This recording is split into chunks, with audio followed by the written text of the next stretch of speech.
Welcome. So today we are with Sebastian here at Podere Le Rivi. He's a young, talented winemaker who makes biodynamic wines in this beautiful winery that I will be presenting to you today. Hi Milo, how are you? I'm good. I'm good.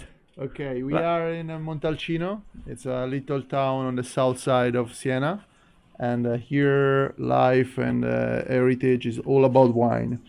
It's a very little community with 5,000 people and 200 wineries, more or less, and let's say every place is full of tradition and culture of wine and farming and respect for the nature, and this is why we try to save and preserve here. Sebastian, what makes you different from everybody else? Okay, it's I would say that it's not about the human, it's more about the place. No, it's what we try to underline in our wine. It's the sense of place that is say very hardly linked with the soil, with the climate, and with this beautiful shape of earth and corner of earth where wine tastes different just because the nature made a different place. The main difference is the place, or what you would call a terroir, no? The makeup of the soil, the microclimate, the people, the energy of a place that makes your wine a little different.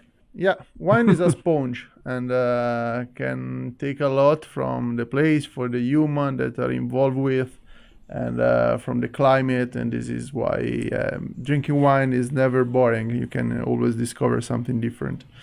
The philosophy of biodynamics is a little bit different from that of organic. While in organic you mostly just focus on farming without chemicals, in biodynamics you actually take into account the well-being of your animals, of your plants, and of the general ecosystem.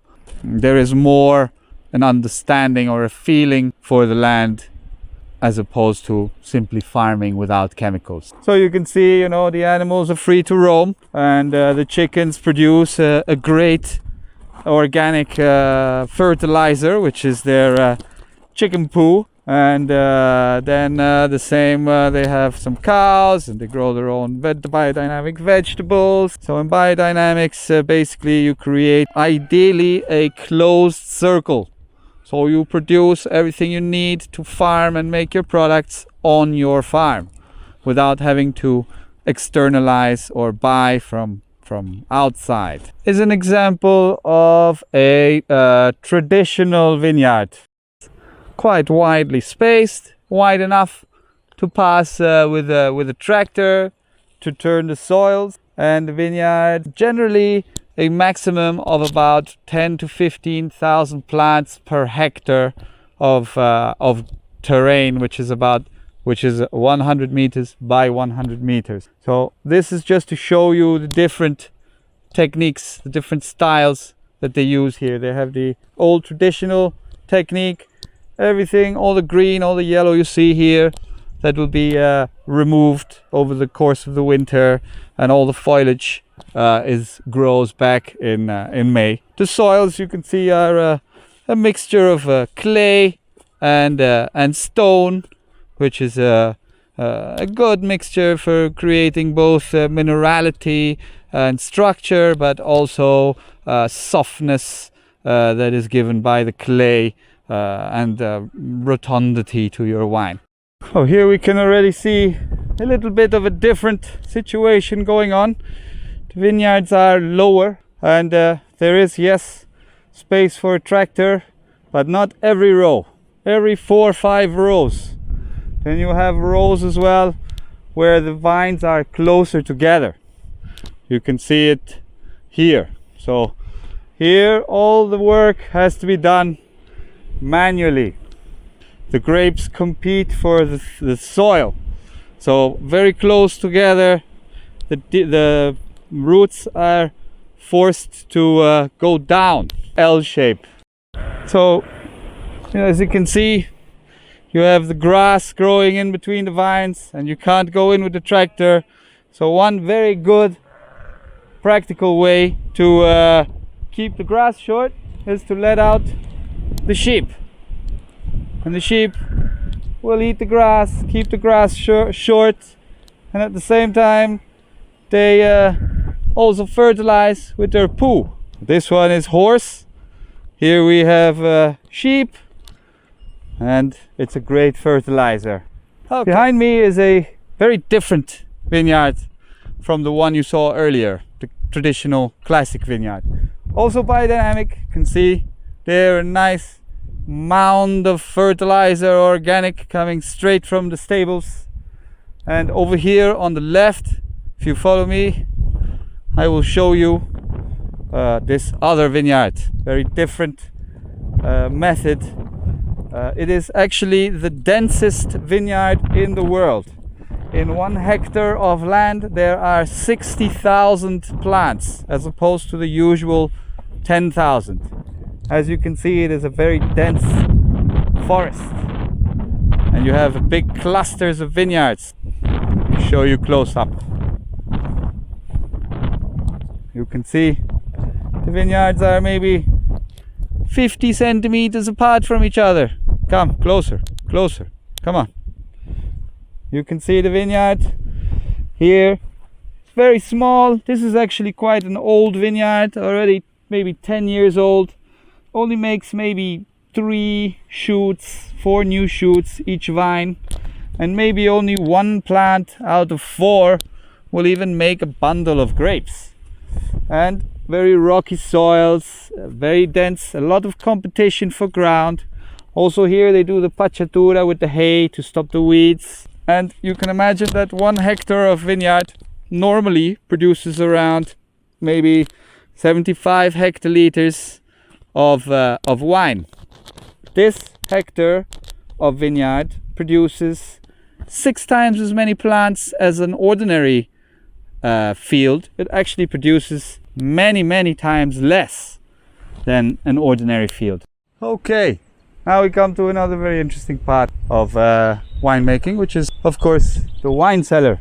This is a particularly different wine cellar to most, because it is in the shape of a corkscrew into the ground, which I will show you now. And also this helps for most importantly for the use of not using mechanical pump, because you can arrive with grapes at the top of the corkscrew, and then the whole winemaking process develops on the ground, and finally at the bottom you have your bottles of wine. Also, being on the ground, no need for air conditioning, because you have good temperature control and good moisture, 2 very important elements in winemaking.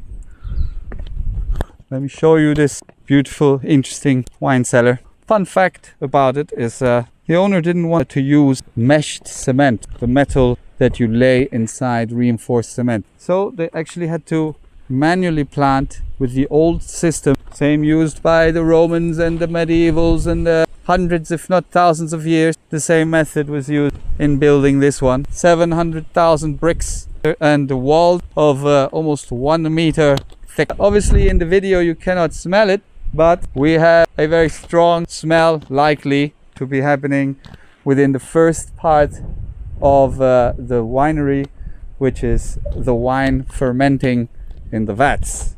Now here they have the philosophy of not using steel, because for them it is artificial and also magnetic, so it could disturb the wine. So they actually do all of it either in cement or in wood. So this first part closer to the door is the warmest part of the cellar, and it is perfect for fermentation, because for fermenting you need a little bit warmer climate. So in these tanks the magic is happening every now and again. From this bottle on top you should be able to see some bubbles, hear some fermenting, and then as we go further in and down, the temperature will come down and the humidity high. These sounds that you are hearing is the fermentation process occurring inside the vats and the gases bubbling out of this little bottle.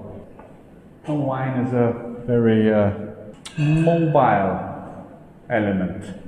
So it expands and contracts with the change of climate, and even in biodynamics with the moon phases. So on a full moon, you do not move wine from one tank to another because the sediments are afloat, being pulled by the gravity of the moon. So better to move wines on a new moon or half moons. Okay, as we come further down into the cellar, we have the stocking. Here you have different vintages. This is no longer fermenting. This is already a wine. It's just aging. This one is a 2019. And you have various years still continuing their aging process and the refining in oak. So you already know immediately this is going to be a complex wine that spends a lot of time in oak, but large oak, so not too aggressive. The oaking, more moderate, because it is much thicker, this wood, and some of them are also old, so the effect on the wine is not as intense as with a barrique. And then, as we come further down, some more storage space. Once it has to come out of the wood, because it cannot stay indefinitely in wood, or the wood might overpower the wine, it can be stocked in cement, which is an old technique dating back even to the Romans. Before we moved to the steel, we used to store in cement because it is a very good isolator of temperature excursion, no? So it's never too hot, never too cold inside the vat, and actually better than steel. There is a lot of movement back to cement. Let me show you the highlight of this wine cellar, which is Pantheon. So as you can see, it's a screw into the ground. We're always walking downhill, and the same with the wine. It comes out of these little things here, and when it needs to move into the next container, for instance the cement, it doesn't need to be pumped, but just connected, and being downhill, it will fill these containers. This is all different years. 220, here we have a 250, 218 even, Brunello, that will probably soon come into a bottle before spending its minimum 6 months in bottle before you can actually sell it. Brunello, as here you have some barriques. This is the French barrel. More aggressive, more power, faster wood effect on the wine, which might be here in Tuscany. We use it a lot for the so-called super Tuscans, which are kind of French style wines, a little bit smooth with the vanilla. The other barrels do not give this vanilla, but as a philosophy they only do a little bit of these style wines, because while it is modern and forward thinking, it is also traditional and classic in its approach to wine making. So because traditionally they were in the large barrels, the wines from around here, today still they are generally made in the large barrels. Let me show you the jewel in the crown of this cellar, which is a Pantheon. Much like the Pantheon in Rome, the Roman building with the dome. Also this Pantheon has an oculus at the top. A little window indicating the summer solstice.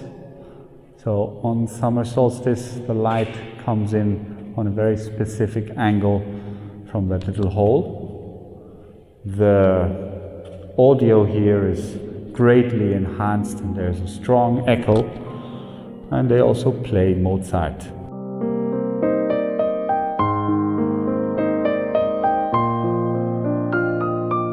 Podere alle Ripi for me is a special place. I'm the winemaker here since 9 years, and I'm working with a team of 20-25 people. We have 75 acres of vineyards split in 2 different locations over the hill, west side and east side. And each of our wine is a single vineyard, meaning that we try to keep everything separated in order to show the different soils or the different position of the vineyards. We are a biodynamic farm. Biodynamic, it's a kind of farming very involved in the sustainability, in avoid any chemical treatments, and it's an old way to work. There are few wineries in Montalcino completely biodynamic. We are one of them.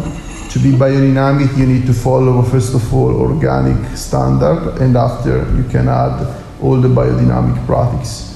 In my winery, we believe to be in a very lucky place, because through the years we understood that less we touch and better are the wines, especially when our harmony and our balance in the vineyard is done and established and is great.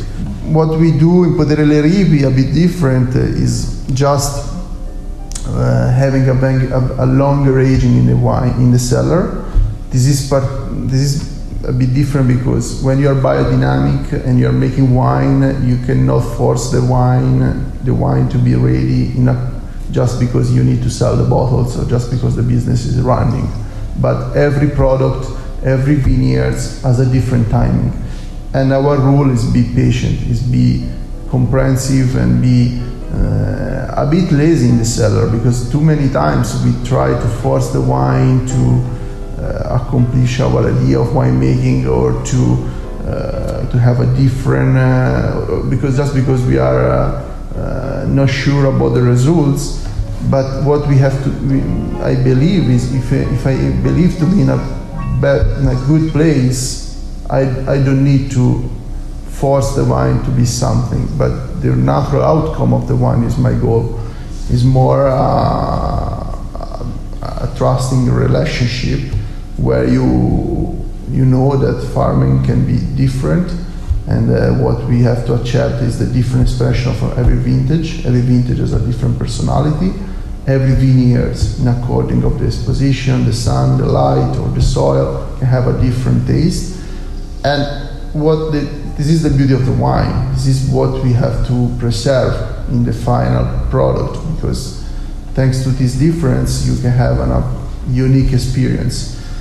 And to respect this kind of differences, you have to be a guardian, not control everything, not believe to be a human and to be the boss, to have your skill, a better skill to change or to have an influence over the product. But we have to use our knowledge and especially our tradition of good makers, crafter, to preserve the difference and to enhance what we have in the hands that is so beautiful and so great just for the place. We are now in another winery, also biodynamic, different approach. Doesn't have the money of the Illies, but also has the same passion and drive to make something natural and authentic. So you can see their method is to use horses. So horses are perfect because they keep the grass short, they fertilize the soils, and they also pull the cart to turn the soils, to till the soils. So they actually try to not use tractors, or as little as possible.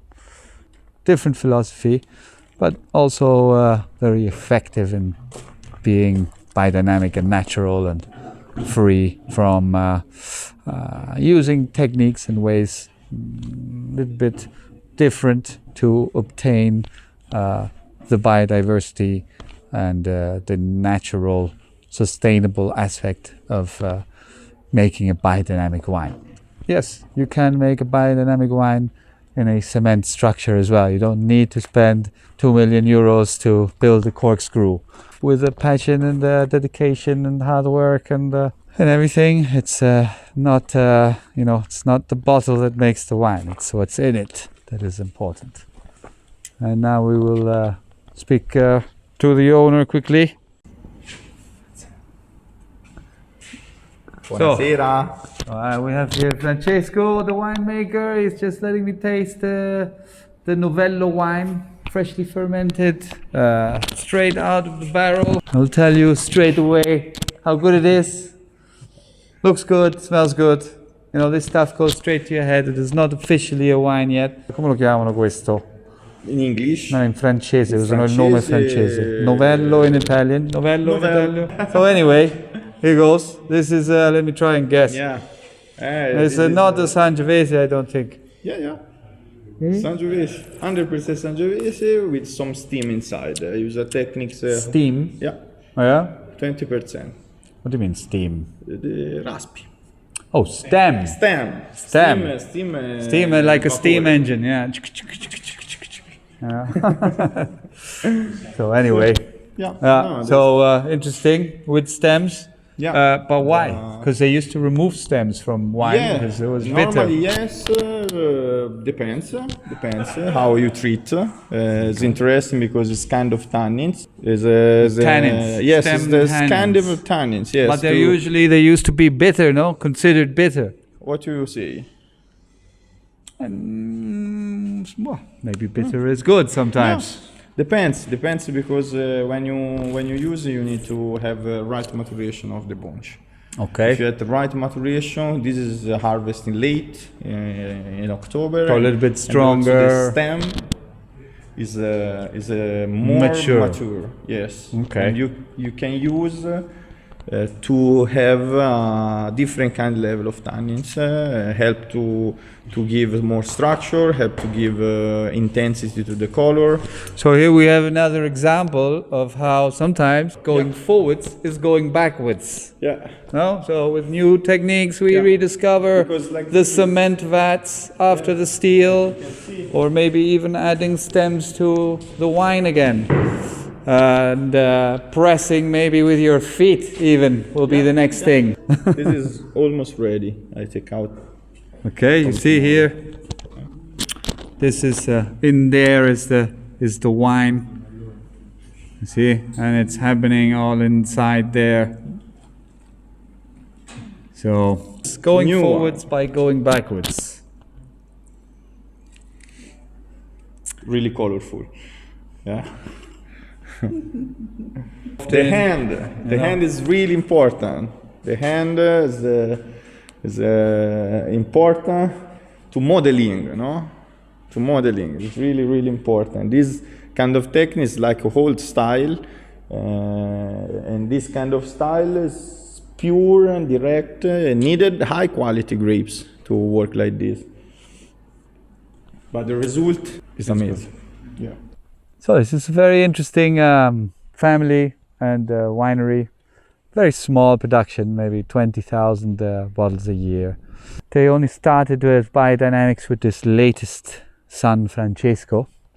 However, it is a very old winemaking family. They have been making wines here for, they are, I think, in their 8th generation of winemakers.